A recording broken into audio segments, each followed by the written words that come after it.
Hey, welcome to Animations. I'm going to quickly show you a series of animations that I have done on a previous game.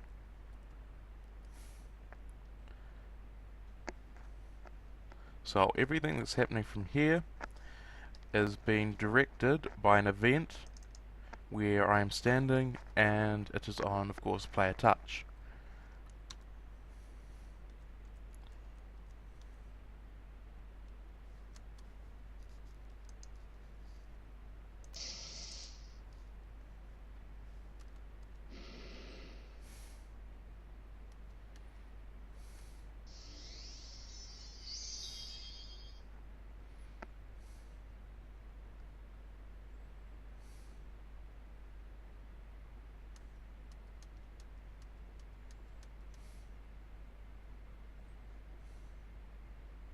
You might notice there are a couple of people who look the same left on the screen.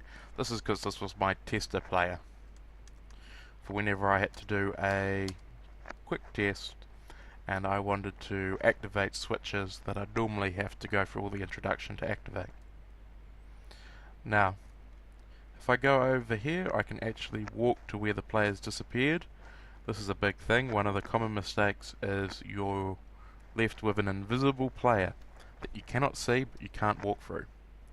So now we're going to go back to the normal game and I'm going to show you how I did some of that. Actually, before we go, let's have a brief look at the coding.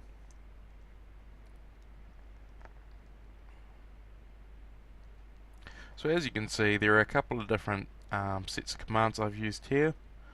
Mainly text, set move route, choices, and show animation. Okay, now to do some animation of our own. So I'm going to set the starting position for our player. I'm then going to make a actor. We will call him Actor 1.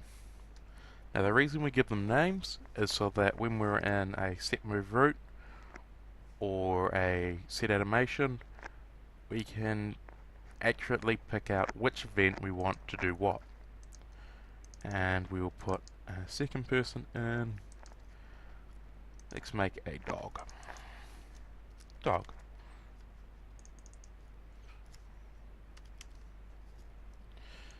Okay. Now on the square in front of our player, actually we will just put some... Okay, what I've done here is it means that the player has to step on the square in front of him. It will be on a player touch. Have no graphic. It could have a switch. So for example, you go into a town, everything's fine. You go talk to someone. You go back into the town and a messenger's there to give you a delivery from that person you talk to. Could be part of a quest. It makes your game a lot more alive. So to start with, we will go show text.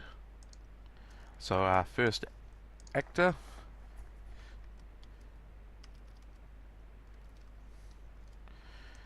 so the first actor is calling his dog. So we're now going to make the dog move. So we select set move route, dog. Now as you can see, there's a whole bunch of commands here and we can't see the screen. So what you can do is move it like that so that you can count how many squares. So we want to go 1, 2, 3, make them go 3 to the left, down 2, 1 more to the left, and that will it. Now at the end of an event like this, you always put a erase event, otherwise when you step on the square again it will trigger again.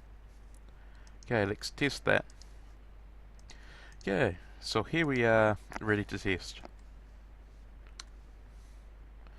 As you can see, the dog comes over.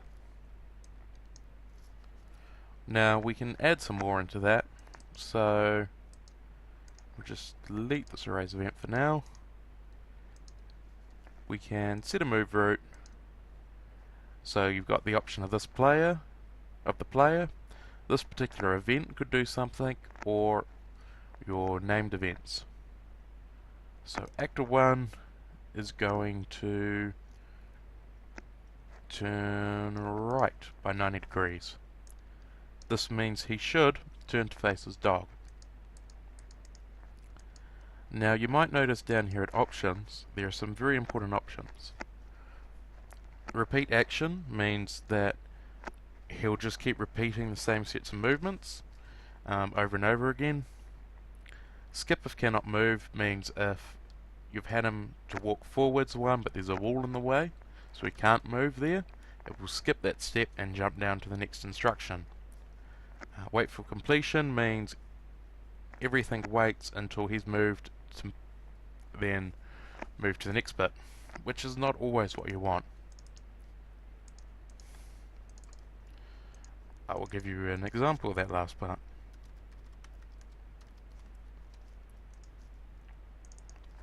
So the person wants their dog to follow them, so actor 1 is going to move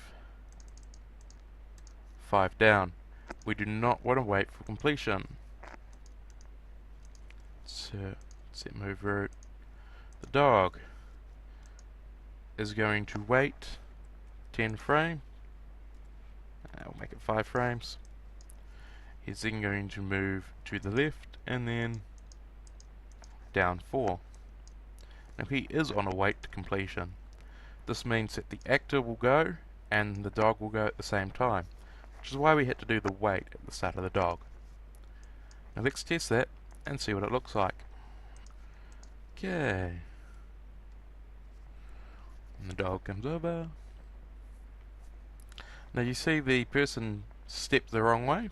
I actually originally wanted him to turn to the dog, but I must have put turn 90 degrees to the left instead of turn 90 degrees to the right, and this is why you always test. As it is, it worked out quite well. And did you see how the dog followed the person right behind him? This is why you'd sometimes not use wait for completion. Okay. Now on to the next part of animation, the animation. So we could show an animation. The actor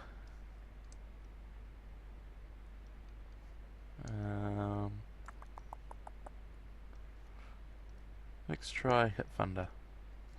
And there's also a wait for completion here. Now if you want to know what your animations look like, go to database, to your animation tab, and you can play through your animation.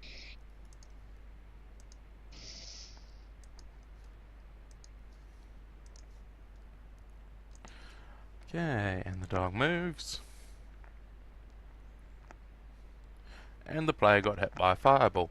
So that was a little bit of animation. We can also do what's called show balloon icon.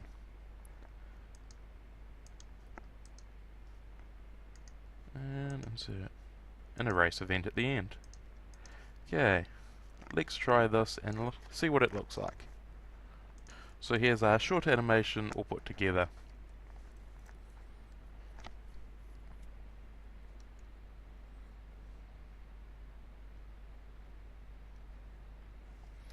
So my person was alarmed by the fireball hitting the random person with the dog following them, hence why there was an exclamation mark. You can select a number of icons and a number of targets, any event, just like your animation or show move route. And that is the end of basic animation.